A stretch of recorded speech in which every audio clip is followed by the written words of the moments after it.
Everybody. Welcome in to Sports Talk for You. I am your host, Aaron Bell. I got my co-host, Adam Parker and Armand Ely with me. Sorry.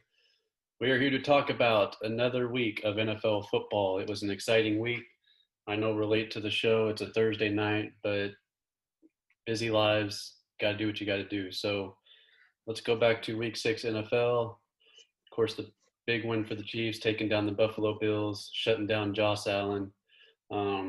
Cowboys just look absolutely horrific again. Ezekiel Elliott wanting to get paid, yet he can't hold on to the dang football. Just in the Jets, my God, just in this season, right? That's what it stands for. Jets are horrible. 0-16, 0-16, here we come. Football team. It's the Trevor Lawrence sweepstakes. I tell you, the Jets have the front runner of that.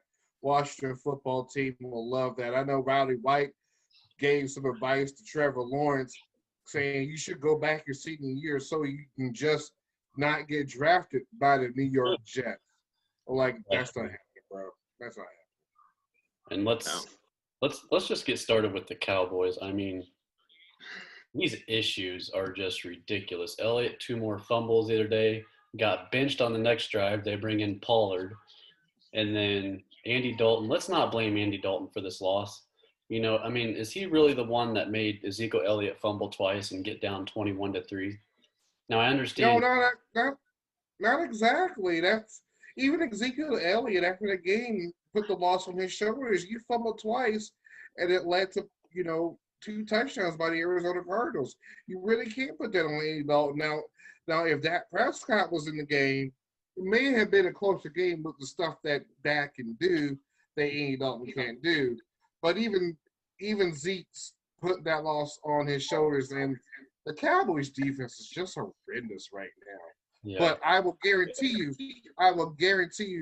the Dallas Cowboy defense will get healthy this weekend against the Washington football team.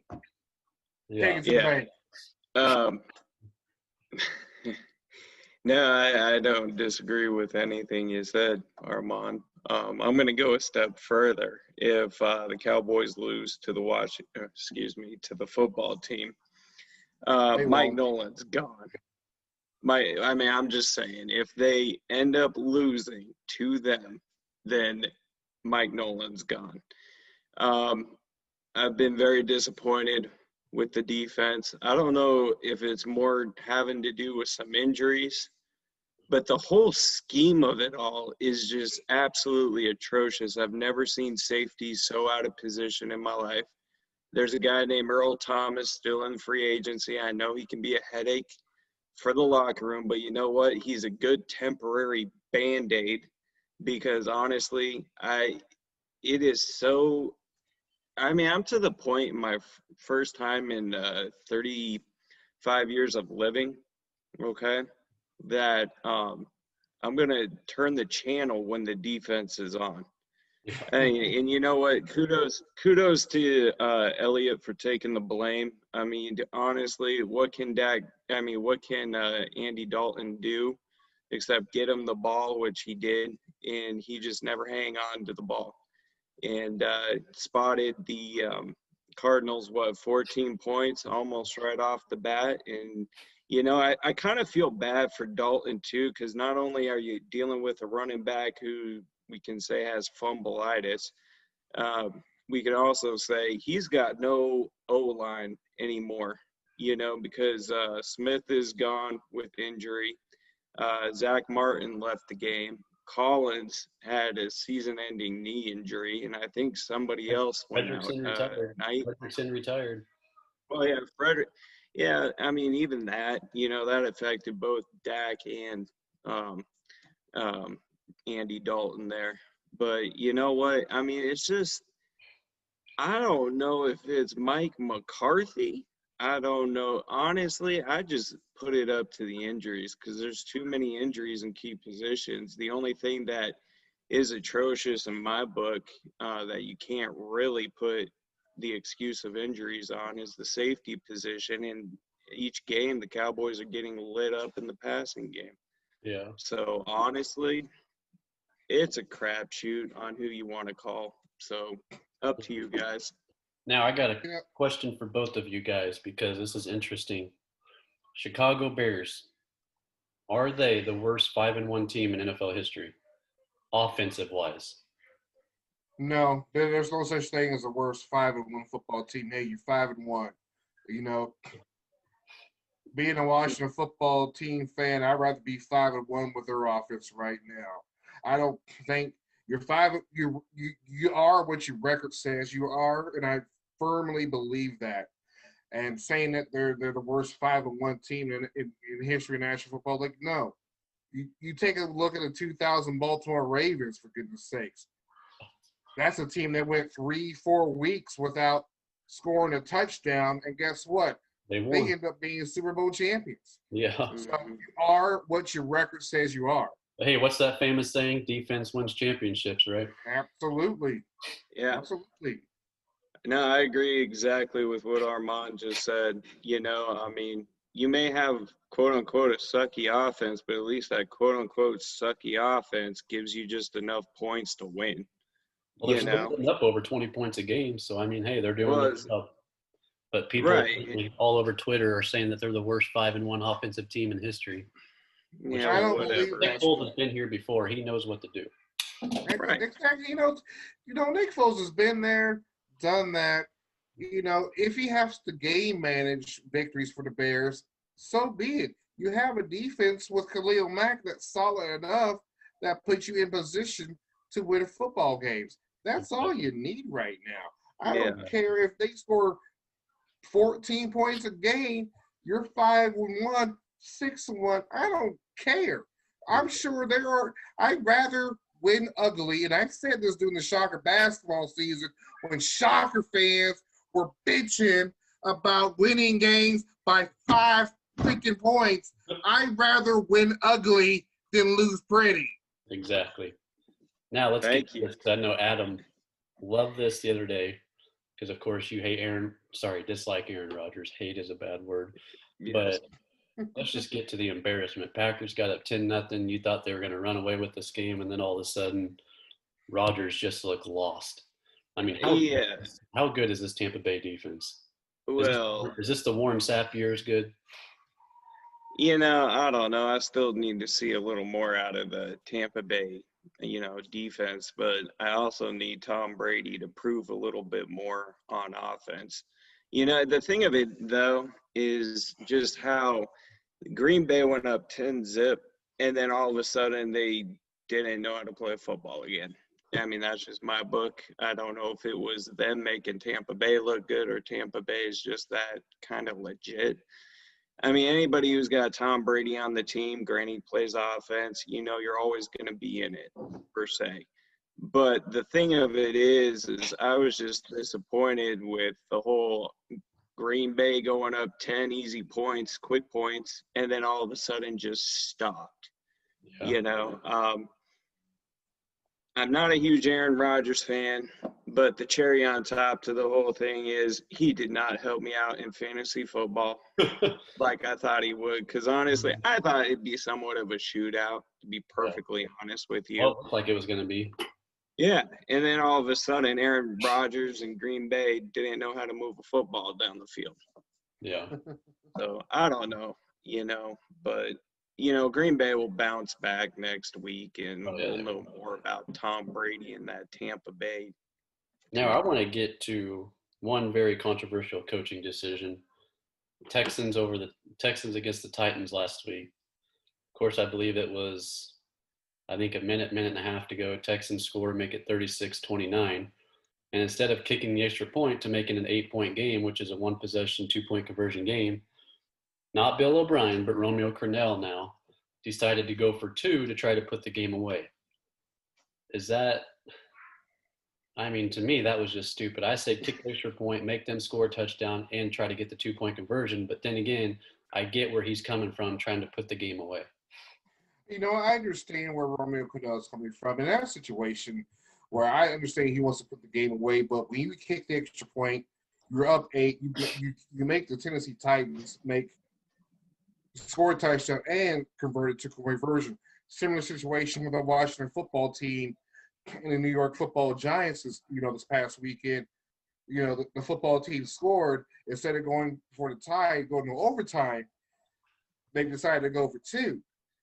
And in that situation, I know a lot of, Washington football team fans were like, oh, that's bull crap. That's a horrible call. I don't really blame Ron Rivera for that particular call. I understand why he did that. That's why he's nicknamed the Riverboat Gambler. Yeah. The situation is, I think Kyle Allen had a chance to run that in and make the 2-point conversion. Knowing, my football team is, going overtime against the football Giants, anything can happen. As far as Romeo Crennel, gosh, you're at the time, I think they're 1-4. You gotta do something. You gotta do something against a Tennessee Titan team that's undefeated and playing great, by the way. Props to Ryan Tannehill for all the haters who hate on Ryan Tannehill, for God's sakes. But anyway, in Romeo Crennel's point of view, I probably would have kicked the extra point to make it go up 8. And if Tennessee ties it and gets a 2-point conversion, props to Tennessee. Exactly. But, I get it. But, you look at those two situations, they're apples and oranges. Just kick the extra point. But, extra points are not guaranteed these days. They're not. You kick it from 30 yards away. You see how many extra points has been missed over the past couple of years since they moved it back. The extra points are automatic. Just have Harrison Butker who can make a 60-yard field goal and miss extra points. Remember, you kick the extra point from 30 yards away. Yeah. When you go for 2, you're at the 2-yard line. Yeah. Hey, all I got to say is sometimes the spirit of you play to win the game compels you. Good old Herm Edwards. But here's the difference. You got Ron Rivera trying to interject winning into the football team, okay, which they haven't done the last few weeks, and by golly, they haven't done that the last few years. Yeah, a few years. The other scenario is you got Romeo Crennel, an interim coach, and by golly, George, I'm going to just say it. I don't care what he does. There. So you know what? Go for 2, go for 1, whatever. The thing of it is he's got nothing to lose, And because we all know that if they hire him as a head coach, great. But you know what? He's so good enough to, be a D coordinator or assistant somewhere else. So it's not like his quote unquote job is necessarily in jeopardy. So, hey, you're the head coach. Why not take a few chances? I mean, it's like y'all said, you're 1-4, 1-5, 1-4. Take a chance. Anyway. All right. Exactly. The thing about it is, Romeo Crennel, let's be realistic. Romeo Crennel is not going to get that job next year. He's one of those guys he's a very good coordinator, and we see that from time to time. You take a look at Norv Turner. You take a look at Wade Phillips. Great coordinators. I will hire Norv Turner back the second as coordinator. As a head coach with those guys? No. Exactly. Even as Charlie Weiss. Yeah. Great coordinator. I wouldn't hire him as a head coach. Well, Wade Phillips, did you say Wade Phillips? Yes. Great coordinator. Yeah. So. Great coordinator. I would love to have Wade Phillips. The time that he was available and the then Redskins football team was needed a coordinator. I think Wade Phillips is the second as a defensive coordinator. He's one of the best defense coordinator minds in the National Football League. Exactly. Now let's close on one last thing because everybody was so gung-ho. Browns were 4-1, and then they go to Pittsburgh, and my God, that was just a complete disaster. Now I understand they were out with without Nick Chubb. Landry was not 100%. Odell Beckham was not 100%. Neither was Baker. But, I mean, that Pittsburgh defense is legit, and that's a tough team right there. 6-0, 5-0, sorry. But the Browns just laid a flat egg, and I really – you can't take away just this one game. Are they really 4-2? We'll see how it is next week. But you know what? The thing about it is that game is at Pittsburgh. When Pittsburgh has Ben Roethlisberger as your quarterback right now, you can't discredit what the Steelers can do, especially at home. Yeah. And I give credit to a lot to what the difference that Ben Roethlisberger makes in that football team and the defense to what Cleveland was not healthy in that game. Mayfield was not healthy. Jarvis Landry was not healthy. Chubb is out. You have a Kareem Hunt who still can He's got perform as we saw in Kansas City. Yeah. But the thing about it is you had a less than 100% Cleveland. I would not panic if you were a Cleveland Browns fan. Right there. I know Baker Mayfield said this week saying, their 4-2 record feels like 0-6 after that loss. I get that. I really get that. This is a better Browns team than in years past. You just ran against a bug. You can't go against Ben Roethlisberger and the Pittsburgh Steelers. Yeah. That's a good team right there. And, 5-0, they deserve to be 5-0 with the way they played. And you're playing at Pittsburgh, playing at Pittsburgh's tough. Whether it was Heinz Field, Three Rivers Stadium back in the day, or wherever they played back in the day before Three Rivers, you go to Pittsburgh. That's a tough draw. Exactly. Fans or no fans, I don't care. Yeah. So, all right, that's the Week 6 recap.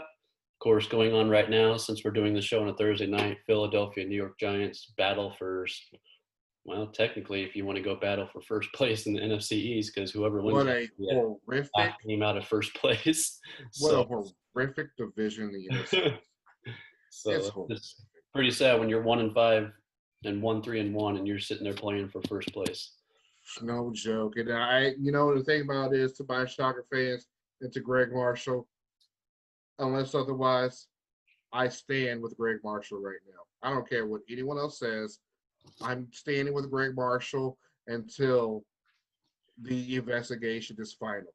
Greg Marshall is the Wichita State basketball coach until Darren Bullwhite says otherwise. Exactly. As well as Tyson Waterman. He came out and said Marshall's one of the greatest coaches he'll ever play for.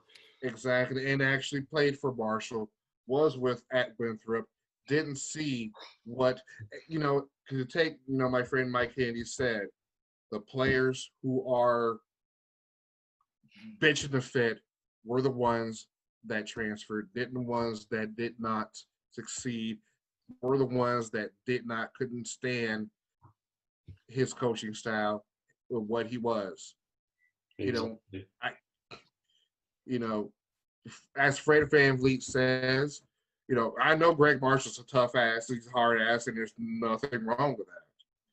But I know Fred VanVleet said, he's not for everybody, but he makes a difference in the players that he has. You have Ramon Clemente, who said he took him out of poverty. He took him out of this to make him not only a successful player, a successful person. And that's what you take out with Greg Marshall. He makes people successful outside of basketball. Look at Fred, you look at Ron, you look at Chad Racklefield, you look at these guys, he makes them better people. Exactly. So, all right, that's the recap. We will see you guys. We might do a show Sunday afternoon after all the NFL games as well, so hopefully we can get a show in quicker next week. So go ahead and hit the subscribe button, like our video, comment if you need to. We will see you guys next time. Deuces, everybody.